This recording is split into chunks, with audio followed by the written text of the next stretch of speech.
پانی دم کر گھر میں سب کو پلائیں، گھر میں چھڑکیں، تو دشمنوں سے بھی حفاظت، بیماریوں سے بھی نجات، مصیبتیں نہیں آئیں گی، محتاجی نہیں ہوگی، مال و دولت کی فراوانی ہو جائے گی۔ تو نبی کریم صلی اللہ علیہ وسلم فرمایا کہ یہ جو صورت ہے یہ باطلین اس کے سامنے ٹھہرتے نہیں ہیں۔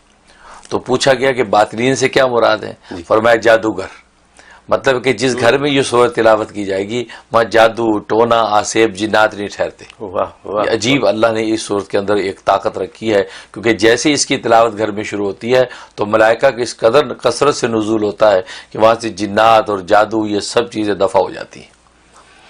اس کے فوائد میں سے ایک بات یہ لکھی ہے کہ اگر کوئی بہت بڑا مقصد ہے، بہت بڑی مہم ہے جس کو آپ چاہتے ہیں حاصل کروں، تو 7 مرتبہ ایک ہی مجلس میں بیٹھ کے 7 مرتبہ سورہ بقرہ کی اگر تلاوت کر لی جائے تو اس مقصد میں کامیابی یقینی ہو جاتی ہے۔ اور مختلف لوگ پڑھ سکتے ہیں ایک ساتھ؟ وہ یہ بھی گنجائش ہے کہ اگر ایک ہی آدمی نہیں پڑھ سکتا تو مختلف لوگ بیٹھ کے 7 مرتبہ کا اس کا ختم کر لیں اور دعا کر لیں تو اللہ تبارک و تعالی مقصد پورا کر دیتے ایک ہی نشست میں۔ یعنی آپ کو زیادہ نہیں پڑھنا، ایک ہی دن میں کام ہو جاتا۔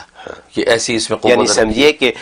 14 سپارے ایک اور 3.5 17.5 سپاروں کی بات ہے۔ بالکل بالکل، اور الگ الگ لوگوں نے پڑھنی ہے تو جناب وہ 7 بندے اگر پڑھ لیں گے تو جناب یہ آپ کا مقصد اسی وقت پورا ہو جائے گا۔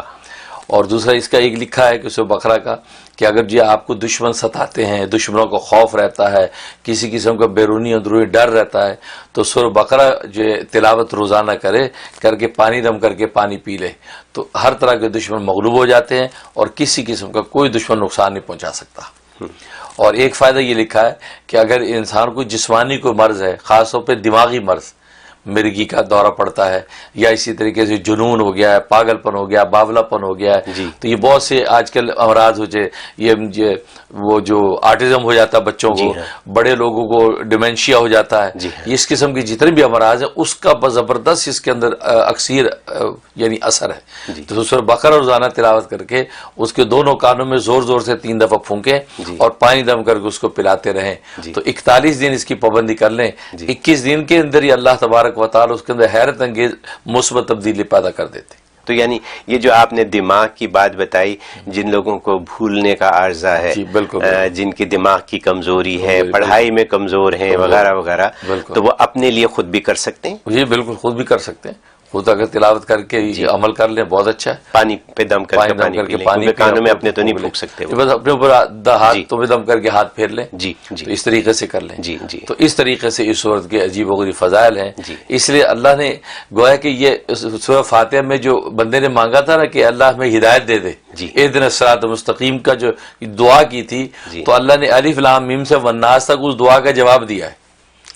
پوری دعا کا جواب ہے کہ الف لام میم ذالک الکتاب لا ریب فیہ، تو گویا کہ بتا دیا کہ ہدایت تو مانگ رہا ہے، یہ ہدایت کتاب تیرے ہاتھ میں ہے، اس کو پڑھتا جا اور عمل کرتا جا، منزل مل جائے گی۔ سبحان اللہ۔ یہ اس انداز سے اللہ نے یہ سورج شروع فرمائی، اور اس لیے مفسرین نے لکھا ہے کہ اس میں صداقت قرآن کا دعویٰ کیا ہے، جیسے میں نے عرض کیا تھا کہ قرآن کریم میں کسی اللہ تبارک و تعالی سورج میں ایک دعویٰ کرتے ہیں، تو یہاں صداقت قرآن کا دعویٰ کیا کہ الف لام میم ذالک الکتاب لا ریب فیہ،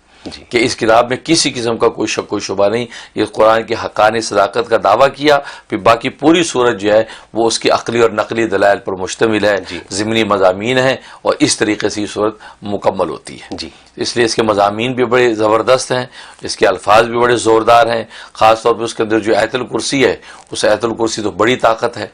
اس لیے لکھا ہے معبرین نے کہ خواب کے اندر اگر کوئی سورت بقرہ پڑھتے ہوئے اپنے آپ کو دیکھے، یا اس کا کوئی جز پڑھتے ہوئے دیکھے، یا سنتے ہوئے سنے، کوئی پڑھ رہا اس کو اس نے سنا، تو اس کا مطلب ہے کہ اللہ اس کو علم عطا کریں گے، ہدایت کی دولت دیں گے، اس کے لیے مال و دولت آسان کر دیں گے، اس کو کسی غیر کا محتاج نہیں کریں گے۔ اور حضرت عائشہ صدیقہ رضی اللہ تعالیٰ عنہ فرماتی ہیں کہ اگر خواب میں کسی سورہ بقرہ کو پڑھا یا سنا تو اس بات کی علامت ہے کہ یہ اس مقام سے کسی دوسرے مقام میں ہجرت کرے گا، یعنی دوسرے کسی شہر اور مقام میں منتقل ہوگا، اور اس کو وہاں پہ اللہ تعالیٰ اس کے رزق کو کھولیں گے۔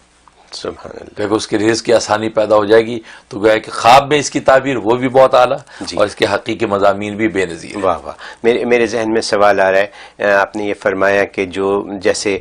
لوگوں کو یہ ڈر ہے کہ جادو ہے، ٹونا ہے یا جنات ہیں گھر میں جو پریشان کرتے ہیں، تو ایسے لوگوں کے لیے اگر وہ اپنے گھر میں سورہ بقرہ کی تلاوت کریں، اگر روزانہ بھی نہ بھی کر سکیں، فار ایگزامپل اگر مہینے میں ایک دفعہ کریں، 2.5 سپارے کی بات ہے، پڑھا تو جا سکتا ہے، روزانہ پڑھا جا سکتا ہے، لیکن اگر وقت کی کمی کی وجہ سے لیٹس سے کہ مہینے میں 1-2 دفعہ وہ پڑھیں تو آسانی ہوگی۔ بلکہ اس کے لیے بہترین، اچھا سوال کیا آپ نے، اس کے بہترین نسخہ بتاتا ہوں کہ چاند کی جب پہلی تاریخ آئے، چاند کی پہلی تاریخ آئے تو پہلے 7 دن روزانہ سورہ بقرہ پڑھ لیں، اس کا پانی دم کر مطلب مکمل کریں یا تھوڑی تھوڑی پڑھ لیں؟ نہیں، مکمل کریں، ایک دن میں مکمل کریں تو 7 دن، تو اس کا مطلب ہے کہ اس کی ساری برکات آپ کو حاصل ہو جائے گی۔ پانی دم کر گھر میں سب کو پلائیں، گھر میں چھڑکیں تو دشمنوں سے بھی حفاظت، بیماریوں سے بھی نجات، مصیبتیں نہیں آئیں گی، محتاجی نہیں ہوگی، مال و دولت کی فراوانی ہو جائے گی۔ گویا کہ قمری مہینے، چاند کے مہینوں کے پہلے 7 دن یہ سورہ بقرہ گھر میں تلاوت کر لیں، باقی پورا مہینہ نہ بھلے کریں، سمجھو آپ کو پوری زندگی اس طریقے سے جو ہے اس کے سارے فضائل فائد ملتے رہیں گے۔ یعنی جو میں نے حساب لگایا وہ یہی بیٹھا کہ آپ 7 دنوں میں 17.5 سپارے پڑھ لیں، یہی بات ہوئی نا؟ مطلب کیونکہ 2.5 سپارے کی ایک اگر آیت ہے تو 2.5 کو اگر آپ 7 دن میں 7 دفعہ پڑھیں تو یہ ڈپینڈ کرتا ہے کہ لوگوں کے پڑھنے کی سپیڈ کیا ہے۔ کچھ لوگ 1 سپارہ 1 گھنٹے میں پڑھتے ہیں، کچھ آدھے گھنٹے میں پڑھتے ہیں، تو جو آدھے گھنٹے میں پڑھنے والے ہیں تو وہ تو 1 گھنٹے 1.25 گھنٹے میں ان کا کام ہو جاتا ہے۔ بالکل بالکل۔ پھر یہ کہ جو 7 دن جو پڑھنی ہے چاند کے مہینے میں تو صبح سے شروع کر دیں، شام رات تک پوری کر لیں گے۔ اچھا، ہاں، تھوڑا تھوڑا بیچ میں وقفہ بھی دیتا ہے تو کوئی بات نہیں، اچھا، لیکن گھر میں وہ تلاوت ہوتی رہے۔ اچھا، ہر چاند کے پہلے 7 دنوں میں پڑھ لیا کریں، پورا مہینہ عافیت ہی عافیت۔